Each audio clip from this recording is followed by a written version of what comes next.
Hello and welcome to the Political Opinions Podcast, where every opinion is given equal footing and political tolerance and debate are given their proper attention in a world where both are on the decline.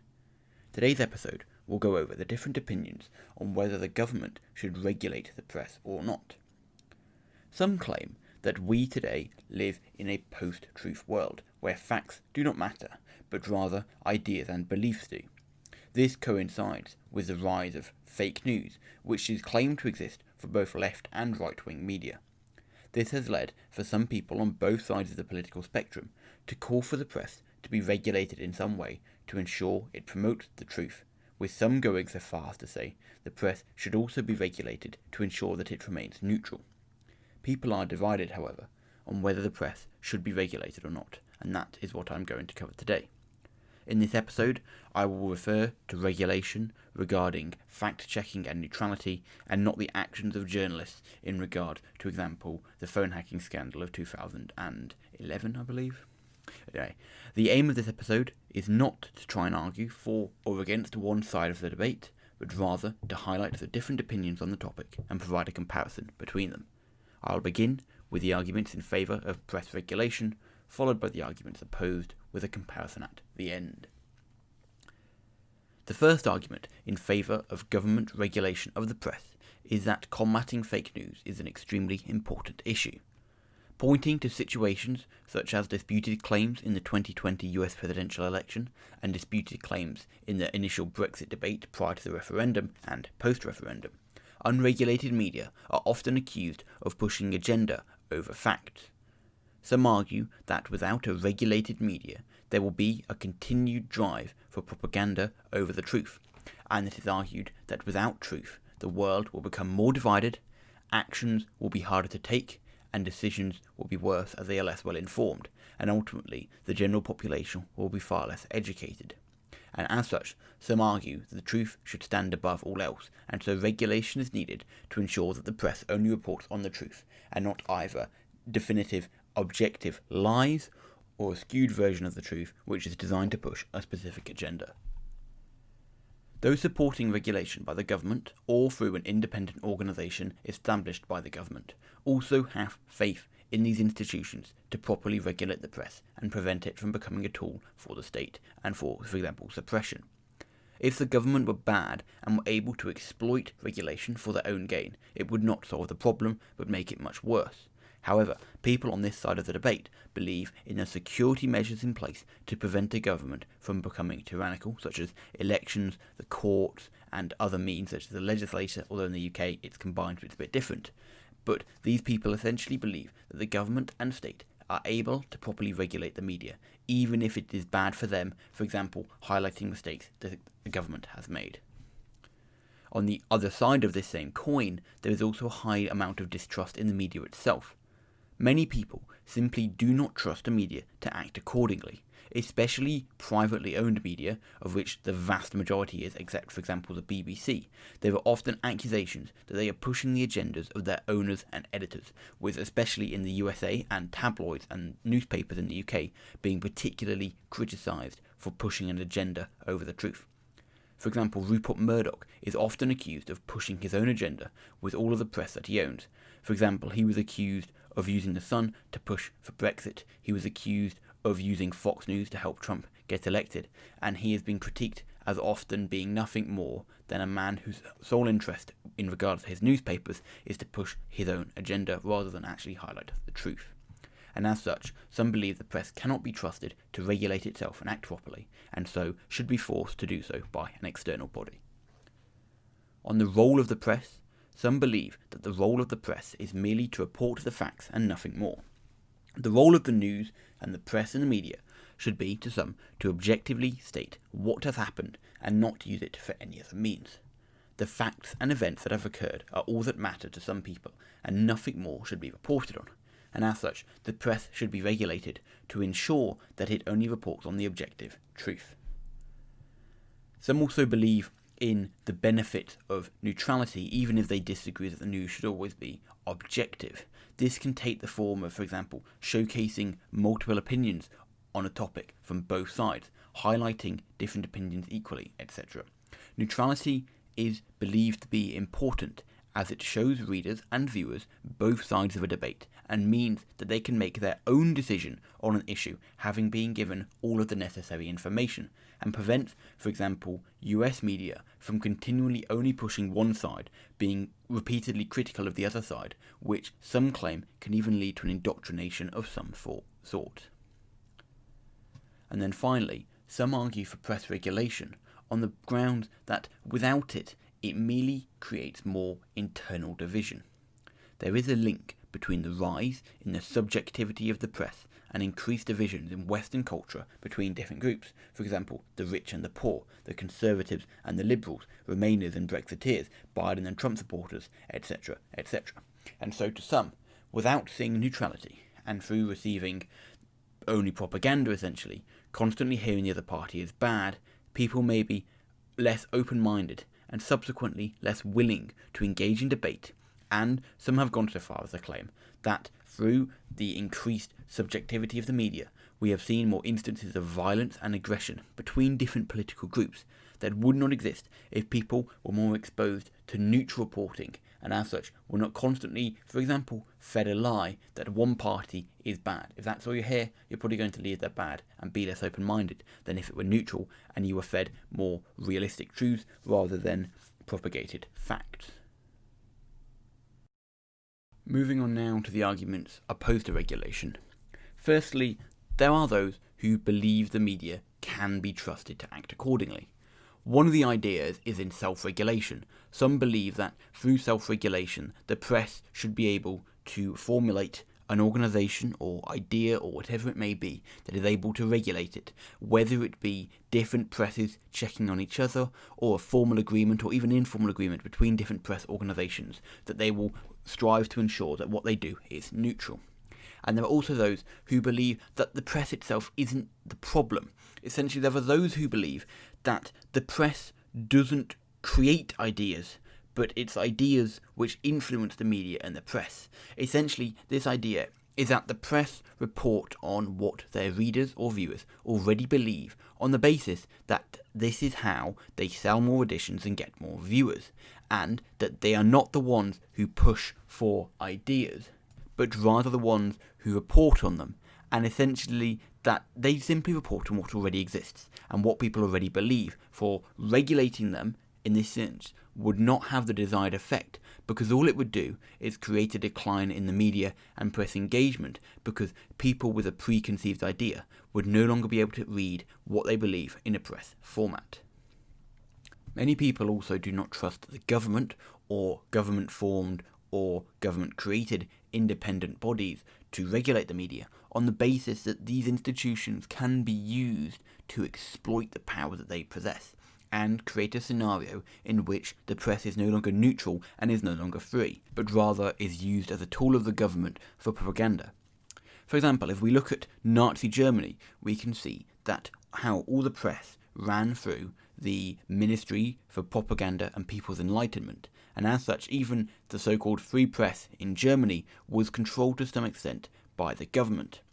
and they ensured that the press released was always favourable to the Nazi regime. And some argue that a similar situation could occur if governments today were able to regulate the press. We find that often in countries that do not have a free press, you find that they are often extreme propaganda in favour of the government. You see this in cases such as North Korea and in cases such as in China. And as such, a free press is necessary to continue to scrutinise the government and ensure that they do not become overly authoritarian, for example. And as such, what we need is a free press, as that is one of the staples of democracy, and they shouldn't be influenced and should always be independent from the government. There are also those who believe in free speech, and essentially the idea that the press shouldn't be prevented from saying what it believes. And this ties into an idea that I will mention below, that the role of the press is not simply to report on objective truths, but in this point specifically, a lot of people believe that press regulation is bad, as it can prevent people from saying what they wish, as either it might not be the objective truth, but also if it is an idea which is necessarily mainstream, it may be hard to find an alternative counter to this, and therefore neutrality would be difficult, and people may be dissuaded from saying what they believe on the basis that it doesn't fit the neutral bill, and as such, free speech can be harmed through press regulation. There are also those who believe that the truth is a subjective thing. For example,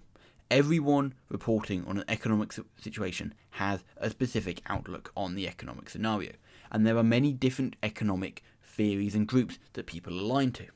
If you're looking at an economic situation from a classical economic viewpoint, you will have a different perception to that of a Keynesian economist, and as such, a lot of times there simply is no objective truth, and it is impossible to say that there is. Some would claim, for example, that when looking at Trump's claims of electoral fraud, they would counter the idea that a lot of media are saying that this is not true on the basis that they believe that it is the media who is biased and it is a conspiracy against Trump. And to these people, the truth is something different. It is something they believe because they simply do not trust the organizations that are claiming to be the ones who are arguing for the truth. And a lot of people claim, essentially, that fake news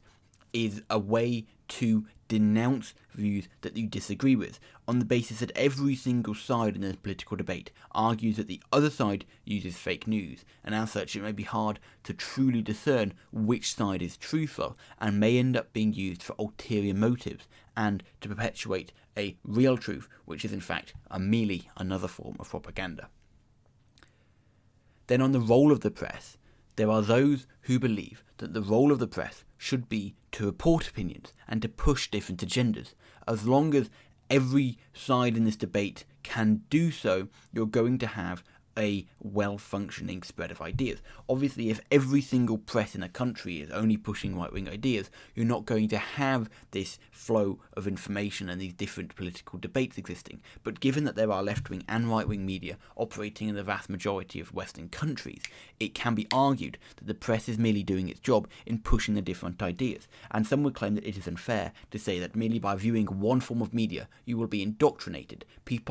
To a lot of people, are rational, and as such, even if they view, for example, only Fox News saying that the Republicans are good and the Democrats are bad, they may not necessarily always believe that, and they will be able to make a conscious decision for themselves.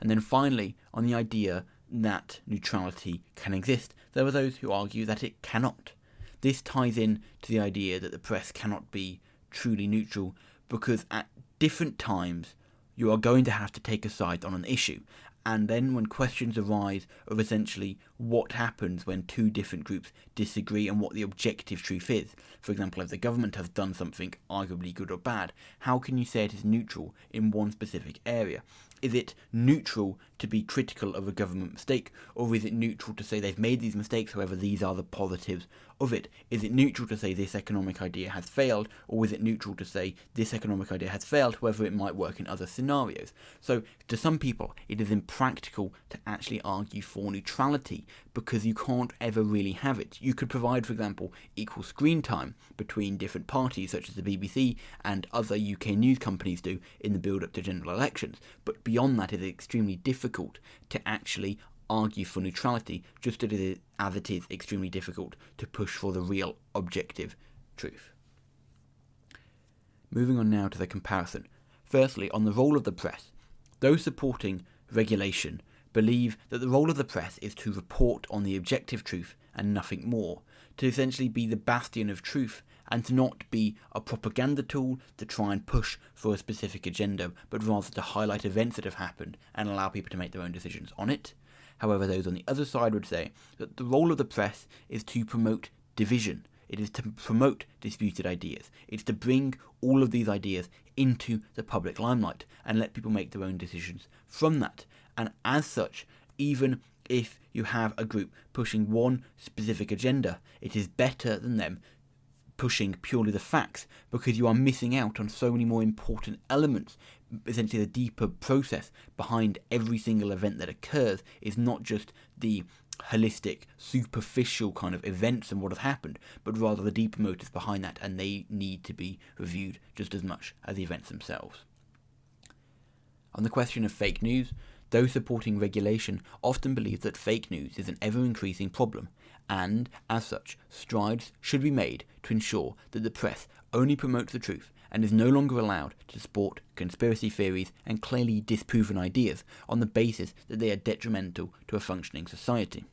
However, those on the other side would say that fake news is in itself a subjective rather term, and that a lot of people disagree over what the truth is, and that the truth to a lot of people can mean a lot of different things at different times. For example, if you look at postmodernism, there is an idea that the truth itself does not exist, and it's what people make of this truth and how they perceive events which is truly important, and that fake news to a lot of people is merely used as a means to denounce ideas they disagree with, and as such is not as widespread and bad as a lot of people may make it out to be. On the question of trusting the government, those supporting regulation will have faith in the government and have faith in government-created and government-formed institutions, even once they become independent, to undertake actions which properly enforce neutrality and truth within the press, and believe that the government and independent bodies responsible for ensuring the continued existence of a neutral press will act accordingly within their roles and will not exploit it for their own gain. However, those on the other side would say that the government cannot be trusted. All you have to do is look to the past. When any government has had enough power to regulate the press, you often see, over time, even if it's very gradual, an increase in press control and censorship and a decline in democracy. Ultimately, for these people, the independence of the press is an extremely important issue, and it cannot be removed on the basis that it is pursuing a bigger goal, for example, that of neutrality.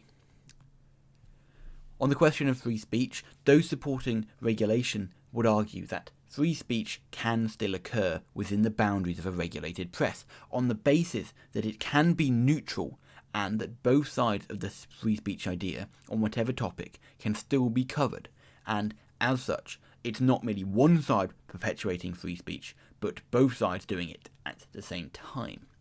However, those on the other side would say that if you regulate the press, you remove free speech, because you prevent press and media from being able to act, as you are restricting the ability of the main mechanism in which opinions and ideas are published and put out there from being able to truly represent their own ideas if they are unable to report on issues through the fear of not being neutral. If you're preventing groups from merely reporting on one idea, pushing an idea that even if there may not be a direct counter to it yet, on issues like that where you can't be neutral, if it's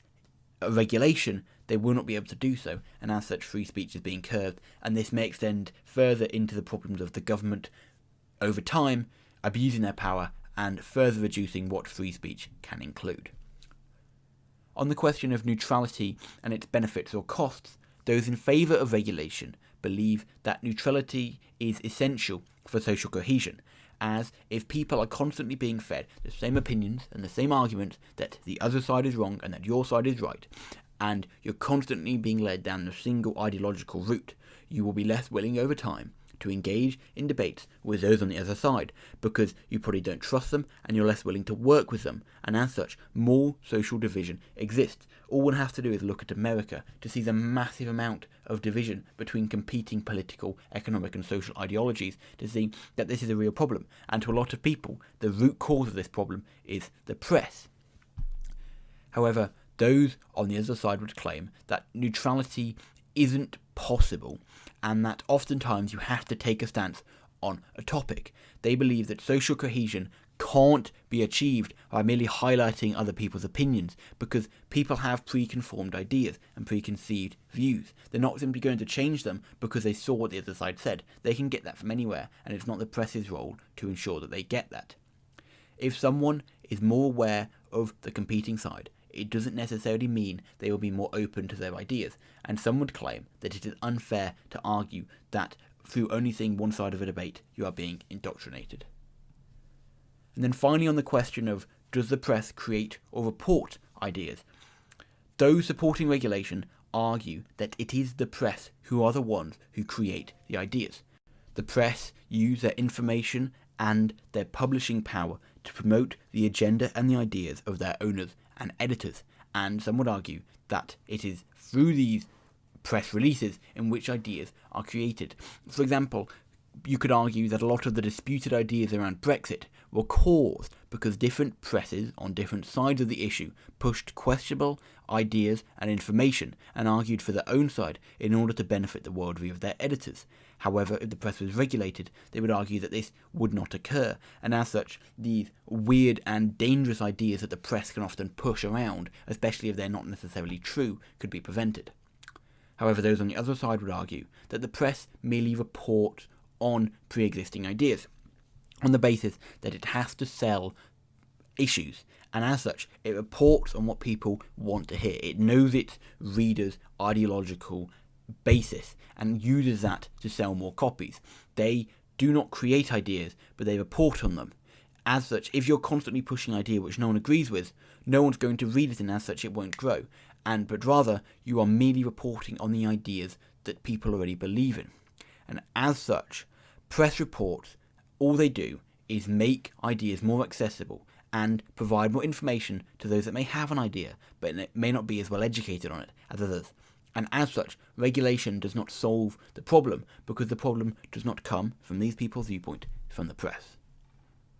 Ultimately, those supporting press regulation have faith in the government and distrust the press in regards to objective truth and neutrality, and believe in the importance of a definitive truth, and they essentially argue that the cost that the media today, with fake news and indoctrination and propaganda, creates is too great, and as such the media should be regulated.